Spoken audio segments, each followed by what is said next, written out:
On the evening of November 16, 2013, 57-year-old Nancy Pfister stood in front of a crowded room of party guests inside of her house in Aspen, Colorado. Nancy held up a bottle of expensive champagne and called out to get everyone's attention. Her guests turned and watched their host like she was a queen holding court. Nancy had blonde hair and blue eyes and looked like she could have been a model. She told the crowd that she was going to skip winter in the mountains of Colorado and head to the warm beaches of Australia, and she could not think of a better way to spend her last night in town than hanging out with all the people she loved. Nancy thanked everyone for coming, popped open the champagne, and told her guests to have fun. Music began to play, and the guests cheered, and then they all kind of began circulating through Nancy's massive house that sat on over 35 acres of land. And they could look out through these huge floor-to-ceiling windows to get an incredible view of Nancy's property that was covered in aspen trees and surrounded by the snow-capped Rocky Mountains. A lot of Nancy's friends were some of the wealthiest people in Aspen, which was known as one of the wealthiest cities in America, so this was saying something. But the view from Nancy's house was so spectacular, it still made all of her friends a bit jealous. Nancy poured herself a glass of champagne, took a sip, and looked out at everyone with a huge grin on her face. Hosting parties was one of her favorite things to do. In fact, over the decades, Nancy's parties had become sort of legendary. Nancy had inherited millions of dollars and part of the successful ski resort her parents had owned. So Nancy had always had money, and she had always played hostess to the rich and famous who vacationed in Aspen. She had also been briefly engaged to the actor Michael Douglas, she was still good friends with the very famous actor Jack Nicholson, and she'd even hung out with the Dalai Lama. She was also known to have regularly gotten drunk with Hunter S. Thompson, the very famous author of Fear and Loathing in Las Vegas, who had unfortunately taken his own life, actually not far from Aspen, back in 2005. Nancy walked through the large open front room of her house and began to mingle with some of her guests. But she had her eye on a particular couple that was sitting on the couch. Nancy waved to them, and their faces lit up. Dr. Trey Styler and his wife were in their 60s, but Trey had been dealing with some pretty serious health issues, so he actually looked 10 years older than he was. He often had trouble standing, and walking for long periods of time was a big challenge, but he still had a sharp mind and an amazing sense of humor, which is actually why Nancy liked him so much. She thought he was really funny. Nancy walked over to Trey and his wife, who also happened to be named Nancy, and she sat down next to them on the couch, and then she asked them how they were enjoying the party. They said they were having a great time, but admittedly, they were already plotting how to clean up the house afterwards, and Nancy smiled and laughed. When Nancy had made her plans to travel to Australia, the Stylers had been looking for a new home in the area, and when Nancy found out about it, she suggested they put that off and just rent her place while she was gone. And she actually said they could just move in right away if they wanted to, that way the house would feel more like a home when they were actually on their own. The Stylers had jumped at the chance, they loved Nancy's house like everybody did, and they always had a great time with Nancy, so the three of them had basically been roommates for the last several weeks, and as much as Nancy was looking forward to traveling in Australia, she was going to miss spending time with the Stylers. And Trey and his wife felt the same way. Trey had been a very successful anesthesiologist before his health forced him to retire, but like Nancy, he had inherited a lot of money, so the two of them shared similar backgrounds and seemed to really connect with each other. Nancy was still talking to the Stylers when she heard someone calling her name. She glanced up and saw her friend Kathy Carpenter was standing there looking totally panicked. Kathy told Nancy that she really needed to talk to her right now. Nancy told Trey and his wife she'd catch up with them later, and then she stood up and walked with Kathy to a secluded corner of the room. Other guests watched as Nancy and Kathy huddled together and began to talk. It was something they were all used to seeing, but most of them didn't understand why Nancy even bothered with Kathy. Nancy and the majority of her friends were part of a group that others called Aspen Royalty. Basically, they were people who seemed to have enough money to do whatever they wanted, whenever they wanted. And a lot of them were self-proclaimed snobs who wanted nothing to do with people outside of their own social class. But Nancy was different. She made friends everywhere she went and didn't care if people had money or not. Kathy was a bank teller in town, and every time Nancy had gone to the bank, she thought Kathy seemed like a very nice person. So one day, Nancy had asked Kathy if she'd like to go to lunch, and Kathy said she'd love to. And the two women hit it off and had become close friends ever since. Now, even though Nancy didn't seem to care about their very different social classes, Kathy couldn't ignore it. And so quickly after becoming friends, Kathy began doing things like picking up Nancy's prescriptions at the pharmacy for her and going to the grocery store to make sure Nancy had her food, and she even helped keep track of how much money Nancy spent, even if Nancy didn't seem to care. And so whether Kathy or Nancy realized this, basically, Kathy had become Nancy's personal assistant, even though obviously Kathy was not getting paid to do this and still had to have her job at the bank to make ends meet. And so back at the party in the corner of the room, Nancy asked Kathy what was so urgent that it couldn't wait until after the party. And Kathy said she was just worried that not everything in Nancy's life had been settled before her Australia trip. And also, Kathy wanted to know if Nancy wanted Kathy to look after her house while she was gone. This was something that Kathy kind of automatically did for Nancy anytime Nancy was out of town. Again, sort of acting like her assistant, even though she wasn't. Nancy was sort of annoyed by this. She didn't feel like talking about this right in the middle of the party, and so she tried to just kind of softly end the conversation with Kathy, but Kathy was persistent and really wanted to know what Nancy needed while she was going to be gone. And so finally, Nancy told Kathy that yes, it would be great if you stopped by the house once in a while and made sure her dog was okay. And also, if Trey and his wife, who were going to be staying at Nancy's house, needed anything, well, it would be great if Kathy could help them with that too. And so Kathy nodded, understanding her assignments, and then Nancy took a swig of her champagne, flashed a smile, and then rejoined the party and left Kathy standing all alone in the corner.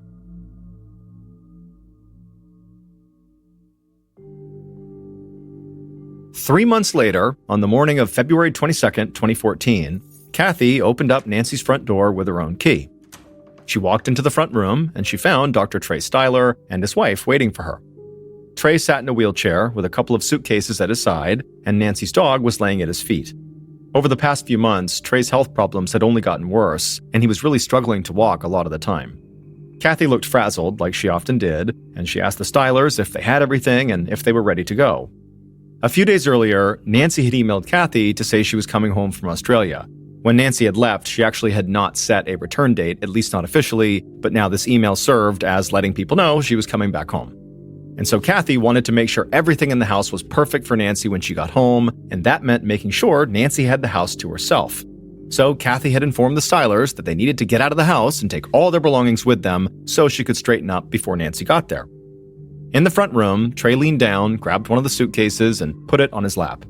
Trey's wife grabbed the other suitcase and told Kathy they were ready to go. But she said they were leaving a few things behind that they would want to come back to get. Kathy suddenly was panicked and said they really needed to make sure everything was out of the house. But in a calm, steady voice, Trey told her that everything was fine. He reminded Kathy that they had been paying rent on the house. They were not just guests here. They didn't want to cause any problems, but they were sure Nancy would be okay with having some of their things still in the house just for a few more days. Then Trey pushed himself through the room towards the front door, and his wife and Kathy followed. They made it outside, and right away Trey began to shiver. The sun was shining, but there was snow on the ground, and it was only about 25 degrees Fahrenheit, so right below freezing. Trey had also lost quite a bit of weight recently, which contributed to him feeling cold. His wife helped him into Kathy's car and then put his wheelchair and their suitcases in the trunk. Then Kathy hopped in the driver's seat and drove the couple a few miles away to the hotel where they were going to stay until their new house was ready. And then after dropping the couple off, Kathy headed back to Nancy's. That evening, Kathy drove to the airport with Nancy's dog in the back seat. She knew Nancy would be thrilled to see him as soon as she landed. A little later, after flying for almost 24 hours and experiencing a massive 16-hour time change, Nancy finally stepped off the plane in Colorado. She somehow felt exhausted, but also completely wired, and she really had no idea what day it was. Kathy met Nancy at the baggage claim and helped her get everything over to the car. Nancy climbed into the back seat, and her dog jumped on her and licked her face. Nancy was glad to be back. When they got back to Nancy's house that evening, even though Nancy was dealing with major jet lag and felt totally exhausted, no matter what she tried, she couldn't fall asleep. So Kathy just stayed with her that night to make sure she really was okay and that if she needed anything, she would go get it. And then for the next 36 hours, Nancy just really couldn't quite fall asleep, and so she was just totally exhausted and miserable. But then finally, on the morning of February 24th, so a day and a half after Nancy got home, she just totally crashed. Kathy stayed in the bedroom with Nancy for a bit, but when it was clear Nancy really had fallen asleep and was not going to wake up anytime soon, Kathy went down to the kitchen, and she made sure Nancy's dog had plenty of food and water, and then she found a piece of paper and a marker, and she made a do not disturb sign. Kathy knew that secretly, Nancy hated being woken up before she was ready, and so she did not want anybody to disturb Nancy. And so Kathy walked outside, and she taped the sign to the front door. Then she got into her own car and drove back to her own apartment. On the morning of February 26th, so 2 days after Kathy left Nancy's house when Nancy had finally fallen asleep, Trey and his wife came back to Nancy's house to get the rest of their stuff. They saw the Do Not Disturb sign that was on the door, and they assumed Nancy had to be sleeping, but they still wanted to get their things, and they also really wanted to talk with Nancy to make sure everything was okay with the house. So Trey's wife used her key and they opened the door, and the second they went inside, they were hit with this horrible smell. Trey covered his mouth and nose and wanted to go back outside, but his wife said she heard something and she rushed to the kitchen. There, she saw Nancy's dog pacing back and forth and squealing. His food and water bowls were empty, and he had used the kitchen floor like a bathroom. Trey's wife looked at the scene completely confused. Nancy could be flighty sometimes and leave town almost on a whim, but she loved her dog and always made sure he was well taken care of anytime she was gone. But Trey's wife told herself, maybe Nancy hadn't heard the dog squealing because she was in a really deep sleep, still worn out from her trip. So she went upstairs, walked down the hall to Nancy's bedroom, opened the door, and went inside. And when she did, she felt even more confused about the whole situation. Because Nancy wasn't in there. And it looked like her bed had been totally stripped, like Nancy had gone to do a load of laundry and never came back or something. Trey's wife immediately headed right back downstairs and found her husband still waiting by the door, and she told him what she saw. So Trey's wife called Kathy at the bank where she was working and filled her in. When Kathy heard what was going on, she said this all sounded really strange because Nancy had been sleeping when she left the house, and Kathy had made sure the dog had plenty of food and water. So did this mean Nancy hadn't checked on the dog in over 2 days? Trey's wife said she would clean it all up, take the dog out, and make sure he was okay and fed before she left, but she was worried about Nancy. Kathy said she felt the same way. So she hung up and called Nancy, but it went straight to voicemail. So she sent Nancy several text messages and also an email. But by 5:30 p.m., when Kathy got off work, she still hadn't heard anything from Nancy, so she drove straight to Nancy's house. A few minutes later, Kathy arrived at Nancy's. She first checked on the dog and then went upstairs to Nancy's bedroom. And when she went inside, she saw the bed was stripped, just like Trey's wife had said. Kathy walked about 15 feet across Nancy's bedroom to a large walk-in closet. Now, this closet was bigger than a lot of people's bedrooms, and Nancy had actually converted it into a meditation room. She had hung Tibetan prayer flags on the wall and filled it with candles and personal keepsakes. Kathy knew that Nancy did not like anyone going in that closet, but she knew she had to go in because she had to find Nancy. And so Kathy first knocked on the door of this meditation room, but it was silent inside. So she eventually reached down and grabbed the doorknob, but when she turned it, she felt that it was locked, and Nancy's key to the closet was nowhere to be found. So Kathy ultimately walked back downstairs, went outside, got in her car, and sped back to her apartment, and there she grabbed her duplicate key to Nancy's walk-in closet that Kathy kept on its own keychain, and then with the key in hand, she drove back to Nancy's house. At about 5:45 p.m., Kathy walked into Nancy's bedroom again, and this time she saw something she'd overlooked. There was a small splash of blood on the headboard of the bed, and when she saw this, Kathy began to shake. Then Kathy slowly turned towards the meditation room, the walk-in closet, and she began walking in that direction. And when she got there with shaking hands, she used her key and opened the door. And when she looked inside, at first, it looked like the way it always did, with all the different keepsakes and the flags and the candles. But right as Kathy was about to leave, she noticed something on the ground. And when she looked more closely, she began to scream. Kathy immediately grabbed her phone and dialed 911. And when the operator answered, Kathy could barely speak. She was basically hyperventilating. But finally, she did manage to shout that her friend, Nancy Pfister, was dead inside of her closet, and she was sure Nancy had been murdered.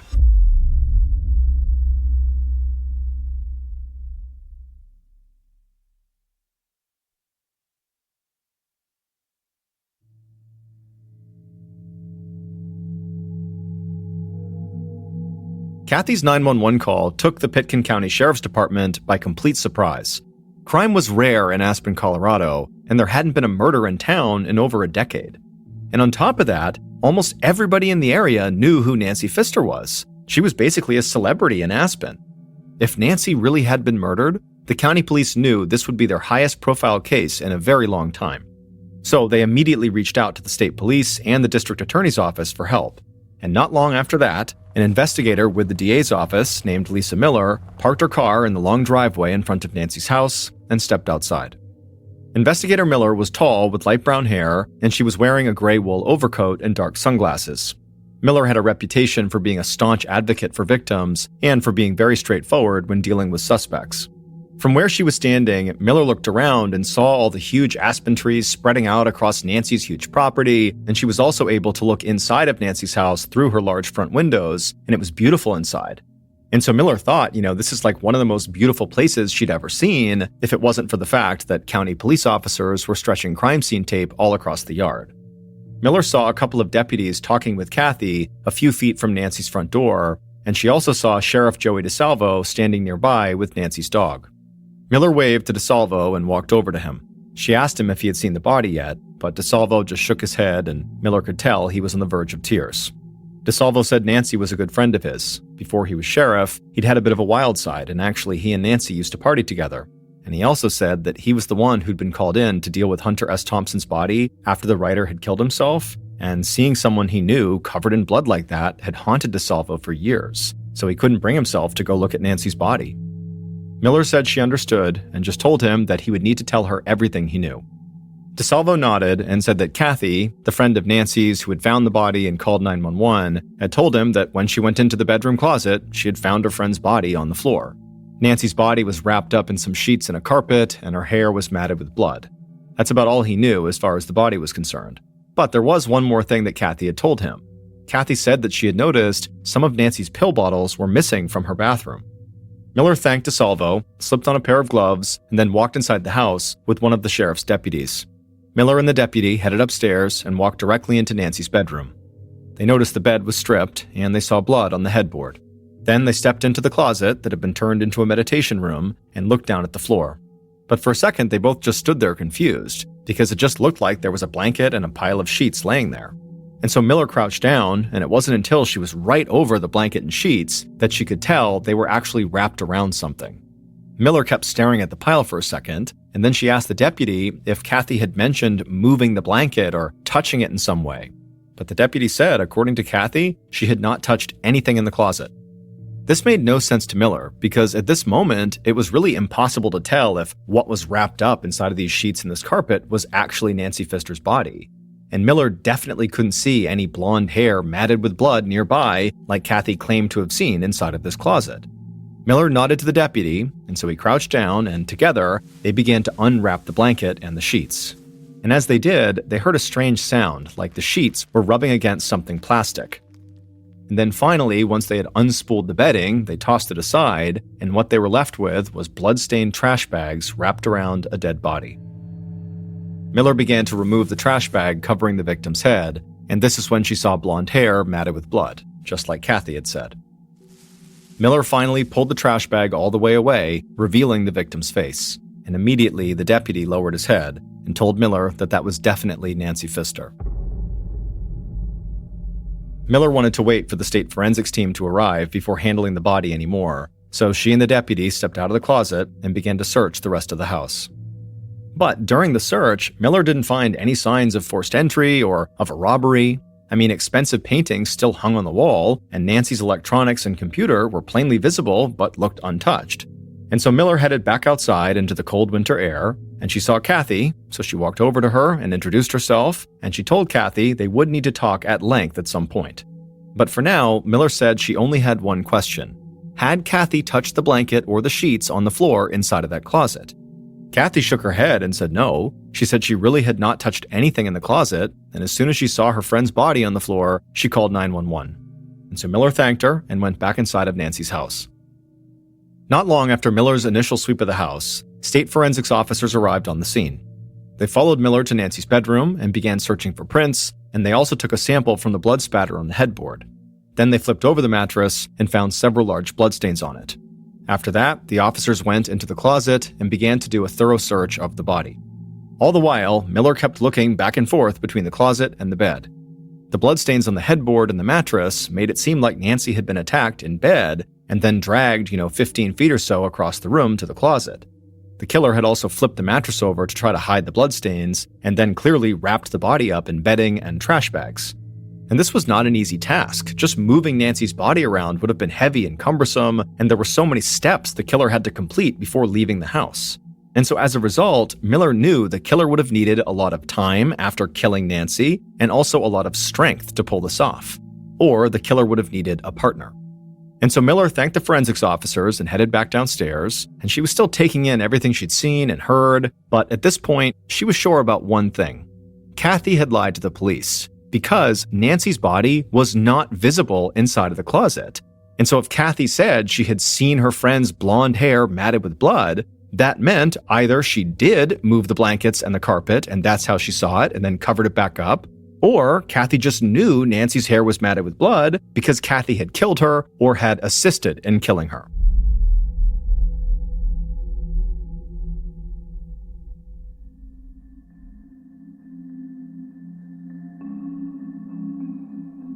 Investigator Miller knew that the murder of a wealthy socialite would send shockwaves through Aspen, and it would quickly lead to gossip and panic among locals and vacationers, so she didn't waste any time.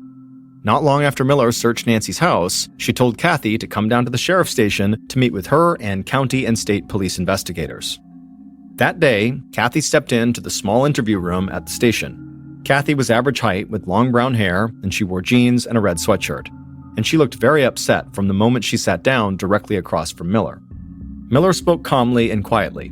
She thanked Kathy for coming in and then asked her to walk them through all the details of what happened when she went inside of Nancy's house, all the way through to calling 911. Kathy said when she'd gone to Nancy's the first time, she noticed some of Nancy's pill bottles were missing, and she also noticed the closet door, the meditation room, was locked. And then when she went looking for the key to that closet that she knew Nancy always kept in her bedroom, she found it was gone. And so this was all very strange. And so that's what led Kathy to go back to her place, get her own key to the closet, and rush back to Nancy's house. Then suddenly, Kathy's voice trailed off, and she began wailing and heaving and struggling to breathe.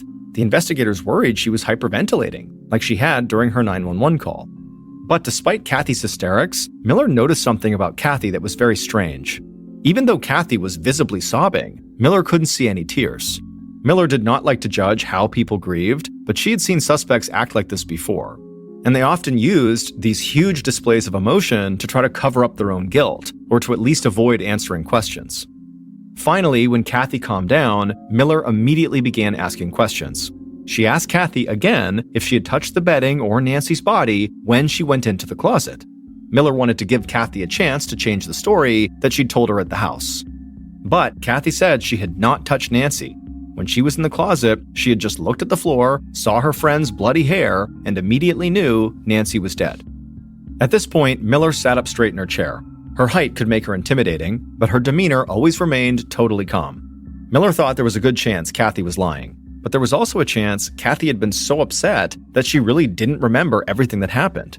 People in shock can forget things, so maybe Kathy had partially uncovered Nancy's body, covered it back up, and then sort of blocked it out of her mind. Another deputy in the room pushed the interview forward and asked Kathy if she resented Nancy for her money. Was she angry that she had to run around doing errands for Nancy while never getting paid a dime for it?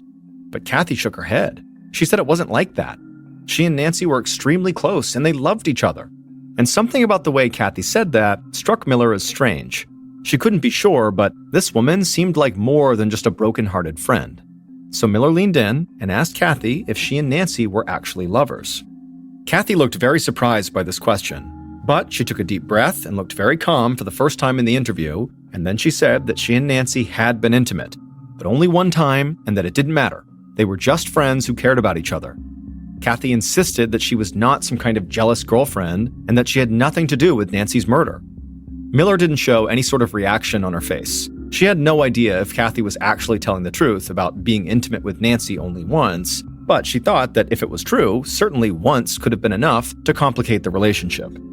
And so after a tense silence, Miller asked if Kathy could think of anyone who might have wanted to hurt her friend.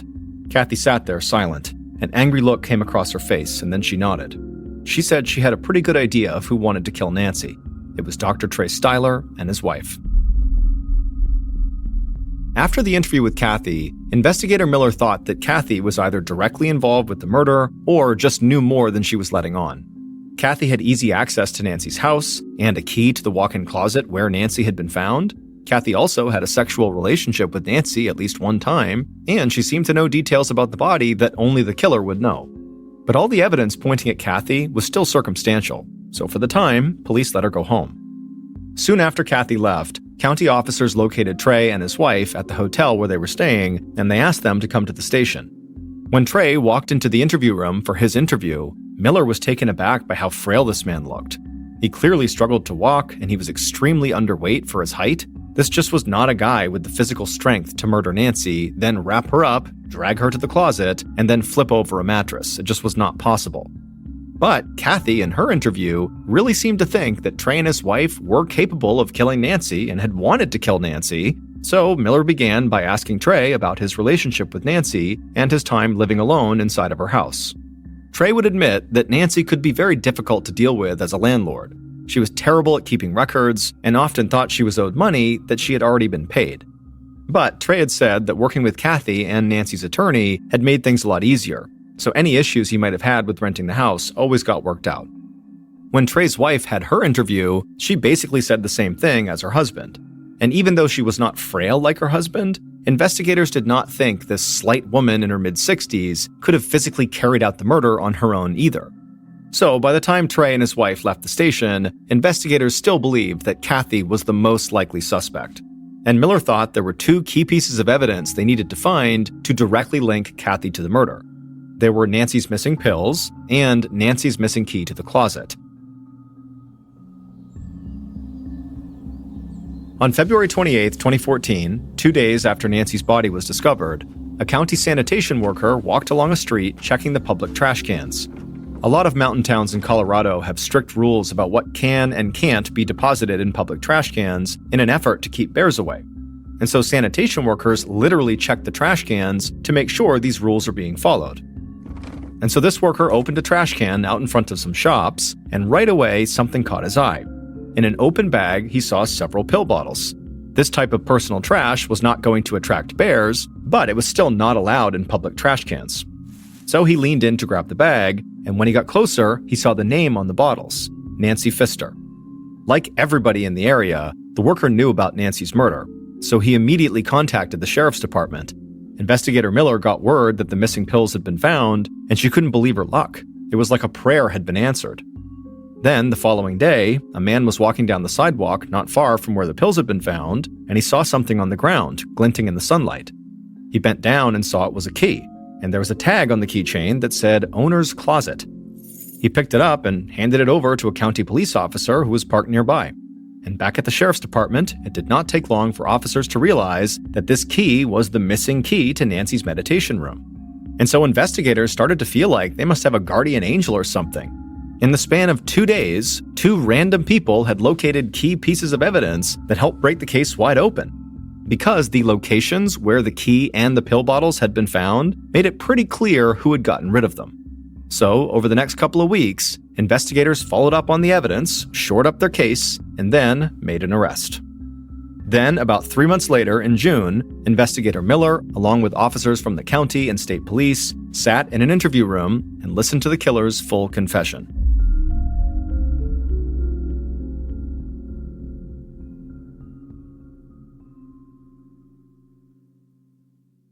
Based on that confession, the following is a reconstruction of what investigators were told happened to Nancy Pfister on the night of February 24th, 2014.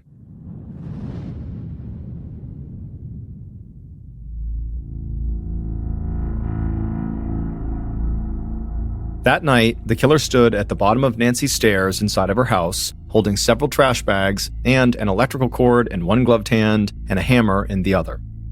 They walked up the stairs slowly, trying not to make any noise. Once they reached the second floor, they headed down the hall and walked into Nancy's bedroom. The killer saw Nancy asleep in her bed.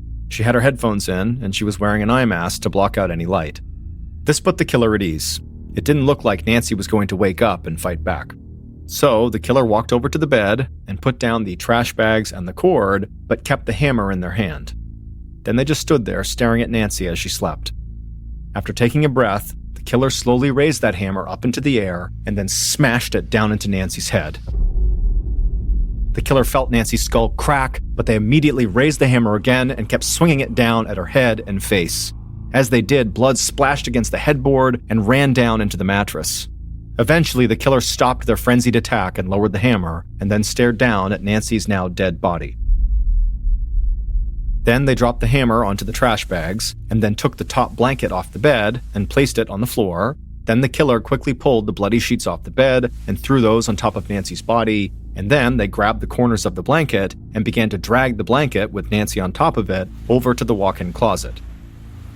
When they reached the closet, the killer noticed Nancy's key was sticking out of the lock on the closet door. So they dropped the blanket, used the key to open the door, and then dragged Nancy inside the closet.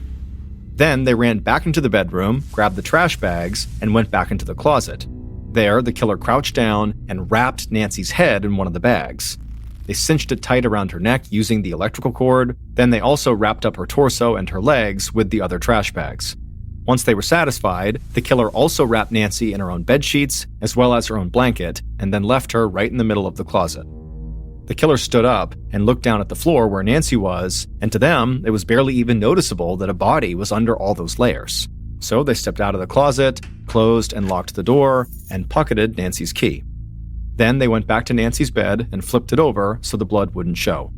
Then the killer went into the bathroom and took a few pill bottles from the counter.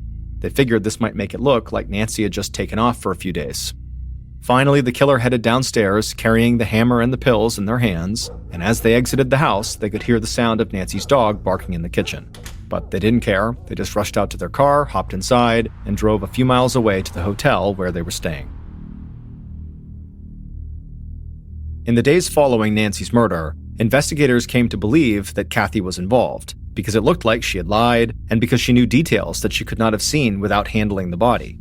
But then, police received those two key pieces of missing evidence, Nancy's pill bottles and her closet key, and they were both found right near the hotel where Trey and his wife were staying. And when investigators followed up with them, they discovered that Trey and his wife's relationship with Nancy had actually totally fallen apart while Nancy was in Australia.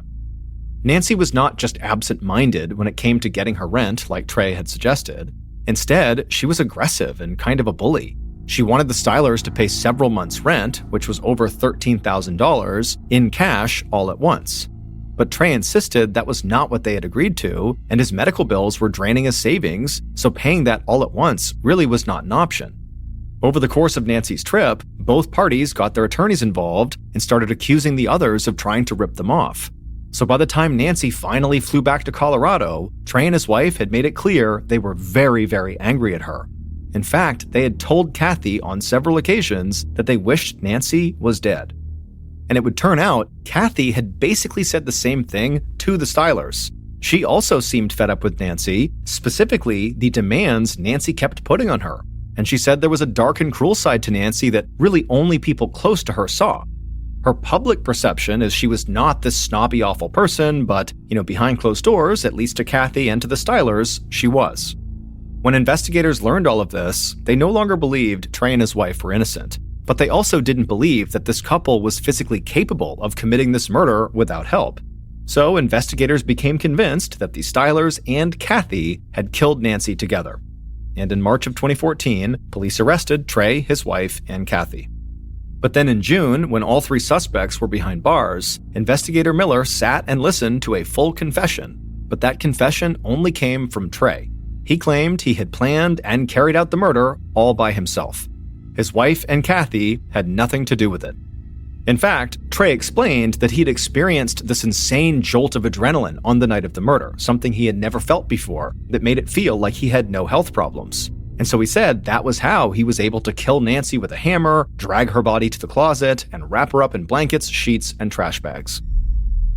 And so based on Trey's confession, his wife and Kathy were eventually released from jail. Trey was ultimately sentenced to 20 years in prison, but in 2015, he hanged himself in his cell. After Trey's death, his wife received a $1 million life insurance payout, and she would go on to write a book about Nancy Pfister's murder. To this day, some people involved in this investigation do not believe Trey Styler acted alone, that basically he confessed in order to protect Kathy and his wife.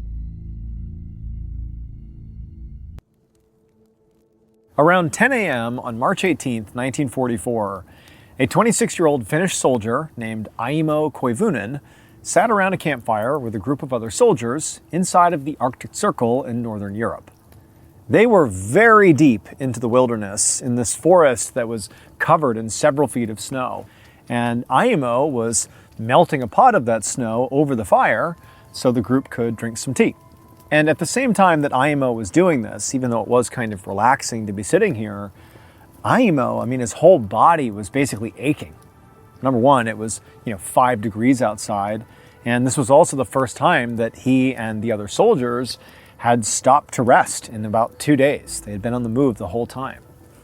At this point, during World War II, they were allied with Nazi Germany.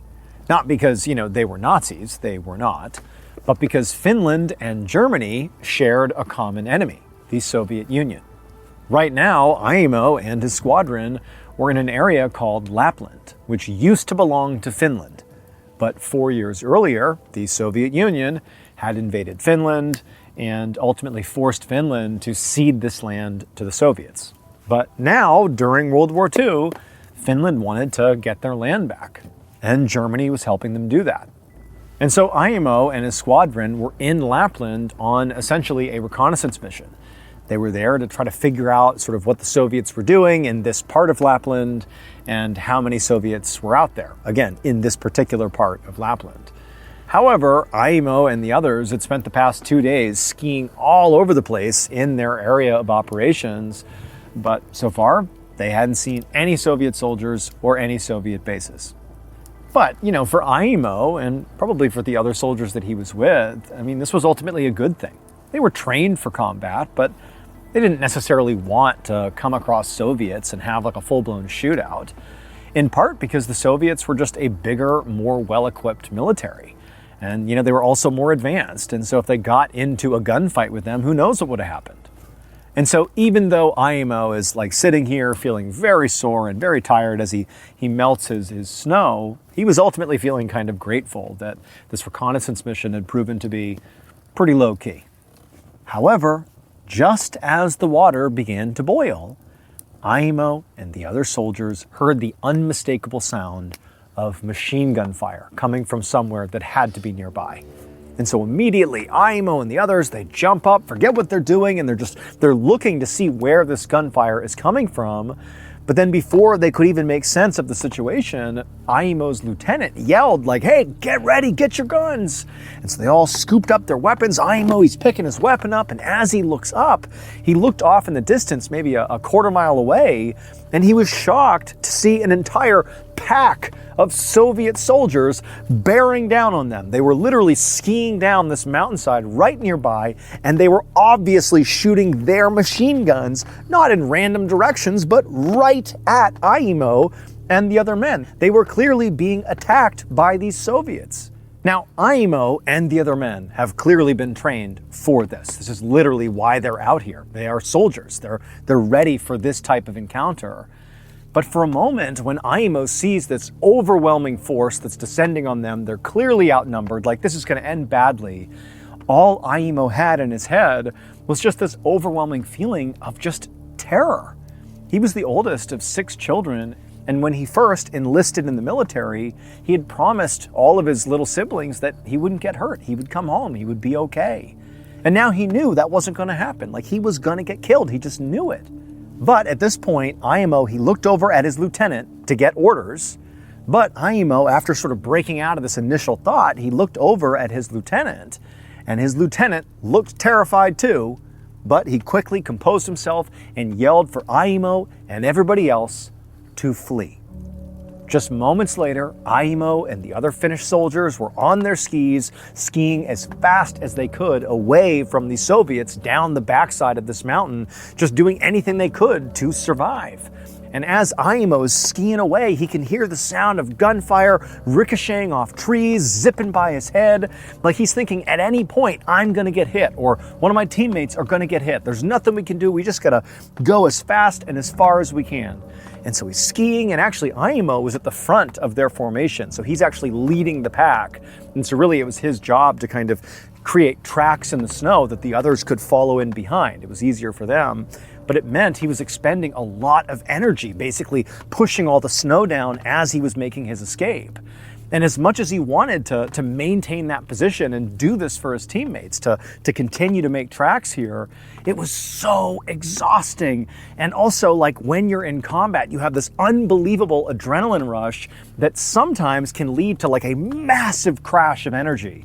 And it was like he had this huge rush of energy, and now it's like he's collapsing. Despite the need to escape here, it's like his body just cannot go any faster than he's going.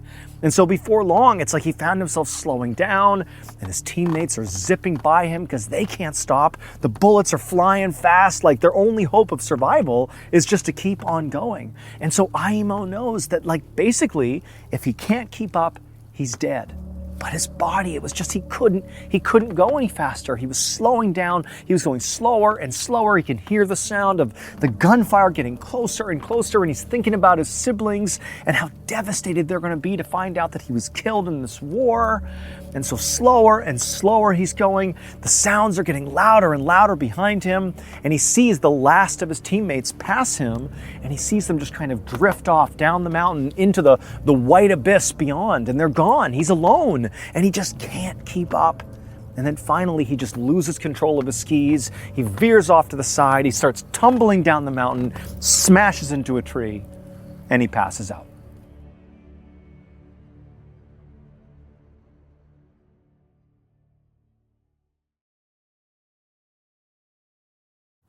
When Aimo woke up, it was light outside, but he had no idea how much time had passed. He also really had no idea how he was even still alive. Like, what, did the Soviets just decide not to kill me? Or did they not see me? Like, what happened to my teammates? Like, what's going on? He had a lot of questions, but in addition to feeling confused about the whole situation, he also had this really distinct other feeling.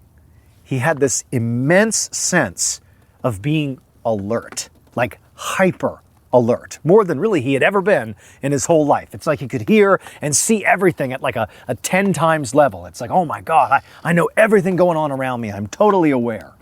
So with his like hyper vigilance that he suddenly was having sort of out of nowhere, he began to, take stock of his situation. Right away, he, was able to see that he's alone. Like, the Soviets are not nearby. He's not like being held captive. And again, his comrades are nowhere to be seen. So he's alone in the middle of the Arctic Circle, in the middle of the wilderness, which is quite bad. But he also could see that, okay, well, I still have my skis, so I can still get around. He still had his boots on. He still had his equipment on. Like, he had the things he needed to survive. He even had his compass still, which had been in his hand, but he hadn't lost it. And so he had a way to navigate. And he had his weapon still. And so he's thinking, okay, the situation's bad, but I have what I need to survive for some time. And he also realized that, sort of amazingly, despite clearly crashing as a minimum and smashing into this tree that he was laying near, despite that, he didn't feel any pain in his body. And he didn't appear to have any injuries. So he's thinking, what a miracle here, that the worst thing that's happened here is I've basically been abandoned and I'm effectively lost, but it could be worse. And so Aimo, after taking stock of his situation, he stood up and just began looking all around him. And again, he has this hypervigilance thing going on, which, he's thinking is, the product of a huge adrenaline rush from nearly dying maybe. But either way, he's hyper aware and he's looking around. And he notices off in the distance, maybe like 6-7 miles away, there's this mountain that immediately looks familiar to him. It looks like the mountain that he and his squadron had agreed would be their rendezvous point if they got separated. And so he's looking at it, thinking that's got to be it. And then he sees on this mountain, as he's kind of squinting and staring at this mountain, he sees what appears to be smoke coming off the mountain. And he's thinking, that's it. That's where my teammates have gone. Like, they haven't abandoned me. They've gone to the rendezvous point. They're going to wait for me. I just need to get to that mountain. I got my skis. I got my equipment. I don't think I'm hurt. I can do it. I'm going to get over there and I'll be saved. So Aimo scooped up his backpack and picked up his gun and whatever other equipment he had on the ground. And then he started skiing towards this mountain. And for a while, he just kept on staring up at the smoke coming off the mountain, making sure he was going in the right direction. And as he got closer, he was nearly positive he could see that in addition to the smoke, he could see what appeared to be little lean-to tents on the mountainside, which were telltale signs that those were Finnish soldiers. That's how they set up their tents. So he's thinking, this is it. Like, I'm going to be saved. I just got to get there. And he had so much energy, maybe, because he was so close to being rescued or something, but he felt like this huge surge of energy. It was like nothing could make him tired. And then finally, Aimo got close enough to this campsite on the side of this mountain that he actually could see faces. He could see the other soldiers, and they were his, Finnish comrades. They had clearly gone to the rendezvous point, and they hadn't seen him yet. And so here he is, feeling like full of energy. He's barreling towards them, and he starts calling out to them. He's thinking they're going to be like totally shocked that, anybody would just come out of the wilderness towards their campsite, let alone Aimo, who they must have assumed by this point was dead. Also, he's thinking, I don't want them to shoot at me, thinking I'm a Soviet soldier, so I better get their attention. And so he's yelling out for his comrades. And at some point, one of the men, they turn and they see Aimo, and their reaction is not what Aimo wanted. Their reaction was being really shocked, grabbing their weapon and shooting at him. And before long, all these soldiers, all of his comrades, are opening fire on Aimo. And Aimo's like, come on, like I'm one of you, what are you doing? But he's already going so fast, skiing so fast that his only move was to basically ski right down the middle of their camp and just go to the other side of the mountain. And so he literally skied through this campsite with all of his comrades shooting at him, who miraculously missed him, so he doesn't get shot somehow. The bullets are whizzing past his head, and he's thinking, oh my gosh, they think I'm a Soviet. Come on, I'm calling out to you guys. I'm not a Soviet. But he barrels past them, and then after he's pretty far away from this campsite, he's yelling back to them like, guys, it's me, it's Aimo, what are you doing? But they're yelling and they're shooting in his direction, and so he had no choice but to just keep on skiing away from them, away from safety, or what he believed was going to be safety. And so on he went for hours and hours, just skiing and skiing away from this ambush, if you will. And the whole time he's thinking, like, what happened? Even if they shot at me at first, couldn't they have figured it out that, like, I'm one of you? Like, wouldn't you have realized that eventually as I skied right through your campsite? I have the same uniform as you. I have the same weapon as you. You recognize me? Like, what was that? And so he has no idea what happened, but he's like, how do I have so much energy?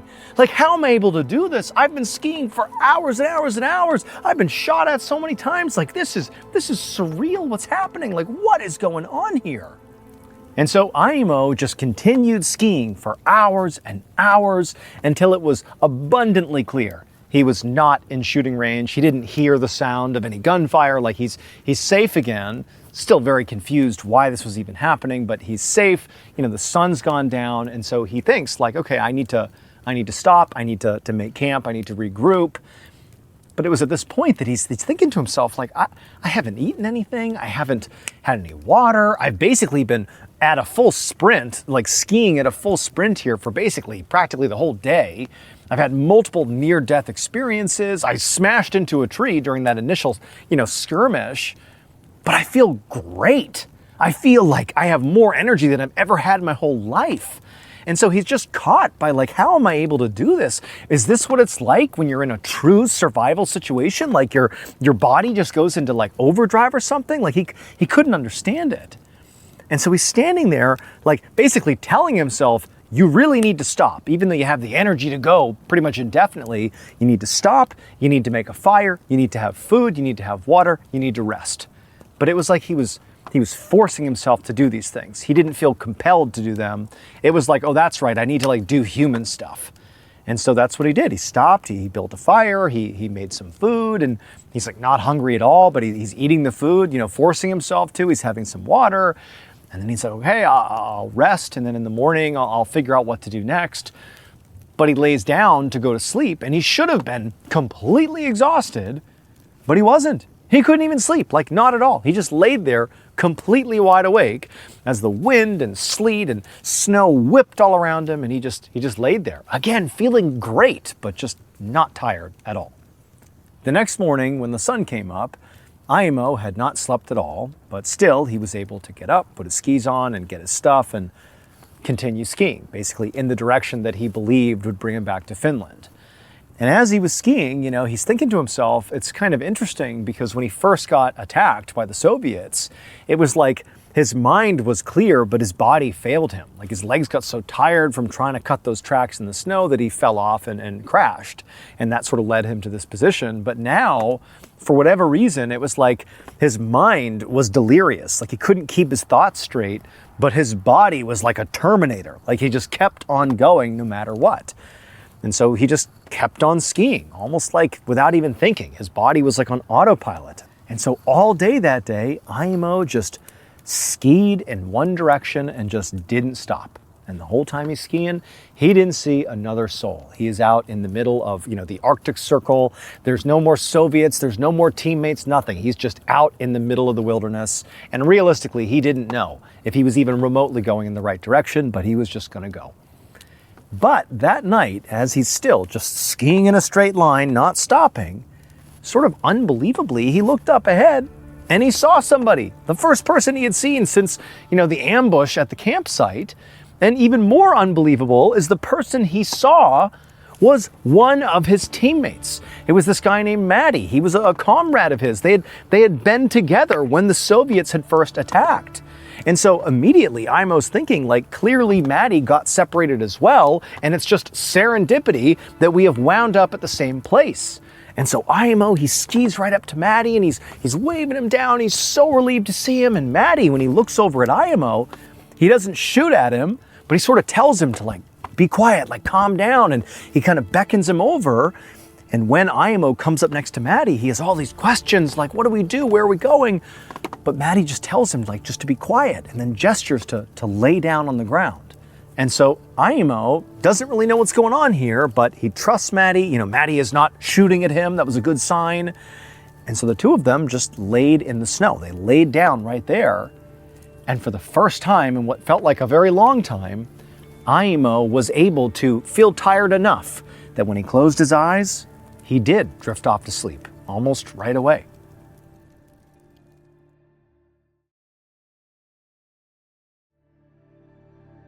When Aimo woke back up again, he was not still lying down in the snow next to Matty. He was instead standing up on his skis, skiing down a mountain, on a mission. Matty's nowhere to be found. And on top of that, he didn't have his backpack and he didn't have his gun. Had no idea how long he'd been skiing for. He didn't know where he was going. It was like he went from passed out to skiing, just magically skiing. Now, realistically, at this point, Aimo is thinking to himself, clearly what's happening here is I'm hallucinating or something. Because how is it possible that I was just with Matty laying on the ground sleeping and now I'm here? It didn't add up.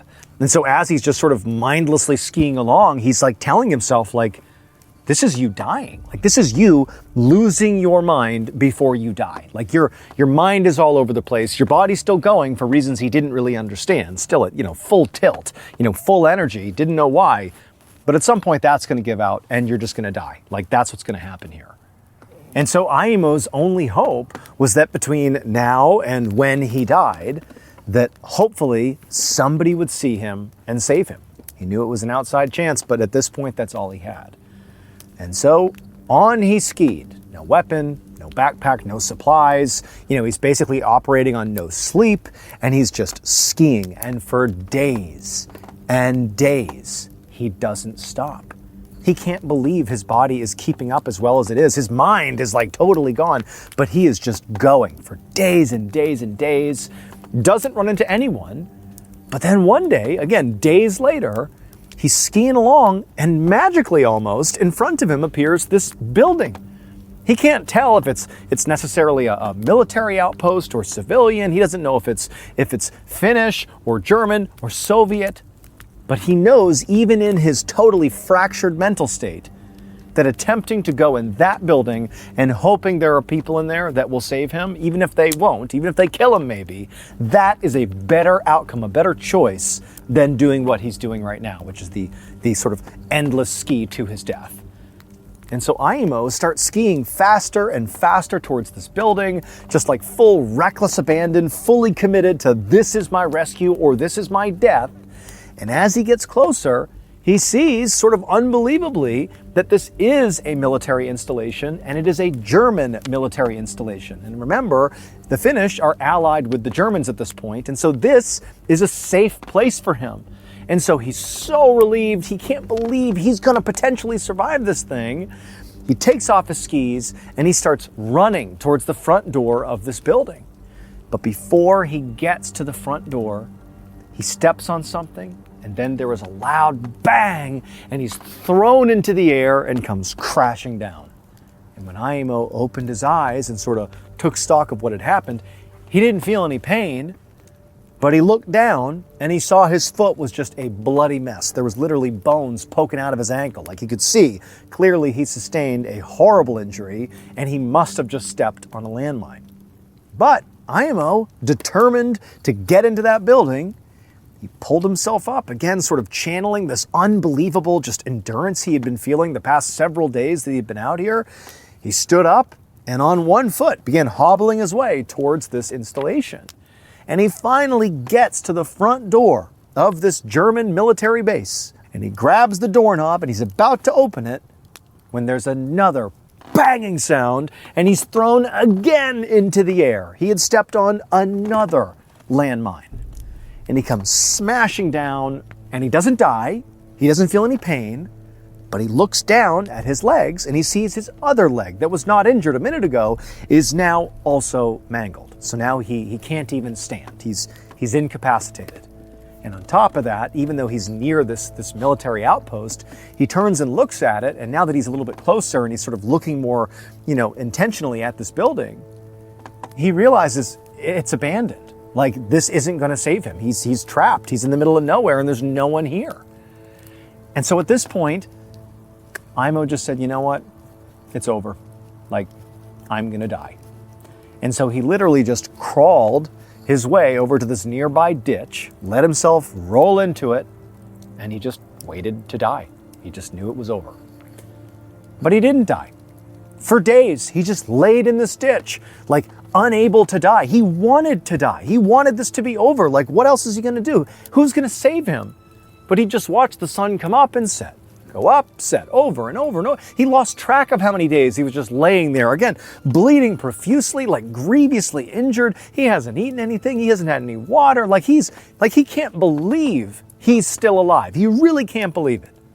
And for days and days, Aimo just laid in this ditch, fully awake, fully alert, like just completely alive. It was like he wanted to die. He wanted his body to shut down and just have this end, but it's like his body wouldn't. It was still in this super intense, like hyper survival mode where his mind was a mess, but his body was just like full, stay alive, no matter what mode. And so he's just laying there like wondering, when is this gonna finally end? And it just wouldn't. Like days and days are going by.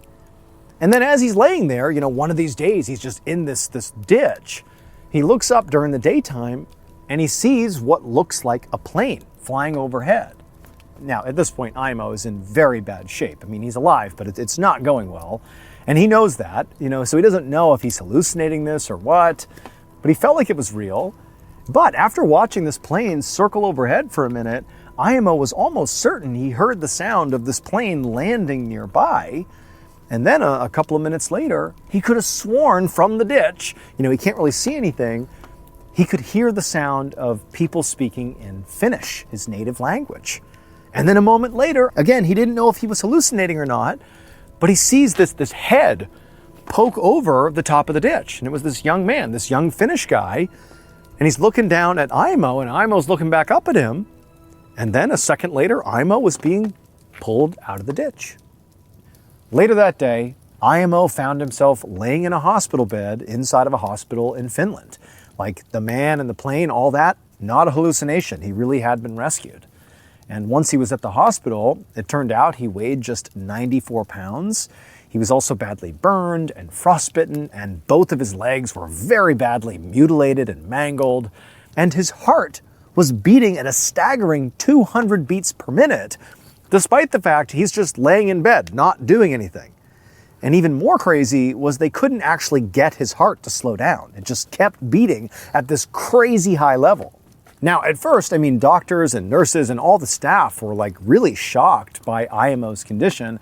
Not really just that he had survived, but again, like his heart rate. Like it just seemed like, dude, how are you alive right now? Like your heart can't beat at this level for this long without eventually killing you. But after they spoke to Aimo and had him recount the whole ordeal of him being out, getting shot at and lost and the whole thing, they learned one really specific thing that explained the whole thing. When IMO and his, Finnish comrades were initially ambushed by the Soviet soldiers, they decided to flee.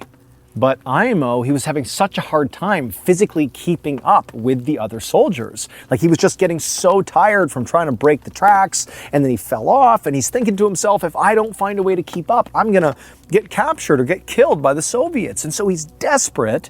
And so before he ultimately crashed down the side of the mountain from exhaustion, he tried something to try to give himself some energy, to try to make this escape. He pulled out these special military rations that he had been issued, along with everybody else in his squadron. They were all given these rations. And the reason you take these rations is to give yourself some energy. And so he takes these rations, and he's thinking, this is going to do it. This is going to give me the boost I need to get out of here and make the escape with my teammates. But the rations didn't work. And so he did sort of completely fall off. He was so tired to the point where he literally tumbled down the side of the mountain. His teammates, they skied off, and he smashes into a tree and he passes out.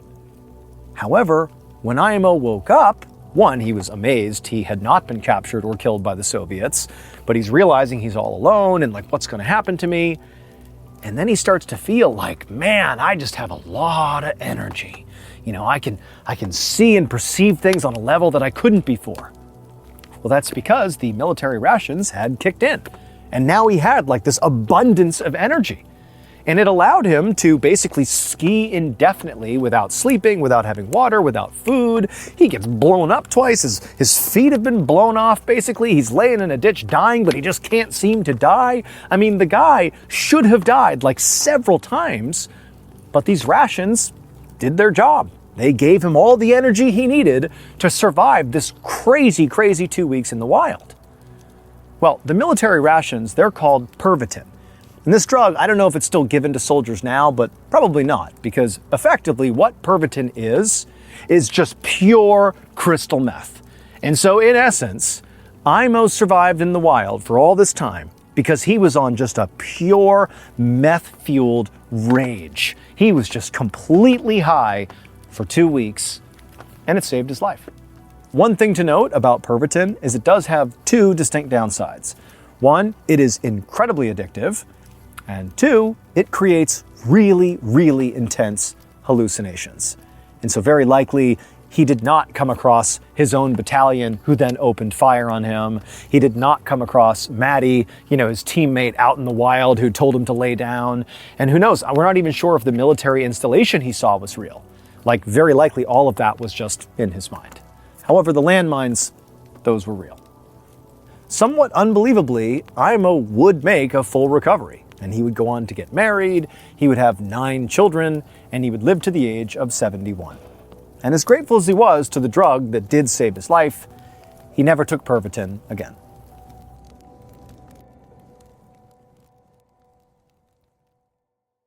Stayed a second more, then disappeared across the floor. I heard your steps fade down the hall like they were never there at all. No goodbye, no final line, just silence cutting through the time. And I waited for something to break, but nothing came, not even a mistake. No last words, no warning sign, you just left me midline like a song that never ends. No goodbye, no reason. It smells like magic, cold sweat skin, I feel it coming. In the lantern glow, your eyes were chill. You came looking for truth, but you just found trouble. Your memories are cracking, and I'm chewing through the rubble. Future sight, I don't think I can save you in time. Ruined city in the moonlight, sentinel of the night. A quick note about our stories. They are all based on true events. but we sometimes use pseudonyms to protect the people involved, and some details are fictionalized for dramatic purposes. The MrBallen podcast, Strange, Dark, and Mysterious Stories, is hosted and executive produced by me, MrBallen. Our head of writing is Evan Allen. Our head of production is Zach Levitt. Produced by Jeremy Bone. Research and fact-checking by Shelley Shue, Samantha Van Hoos, Evan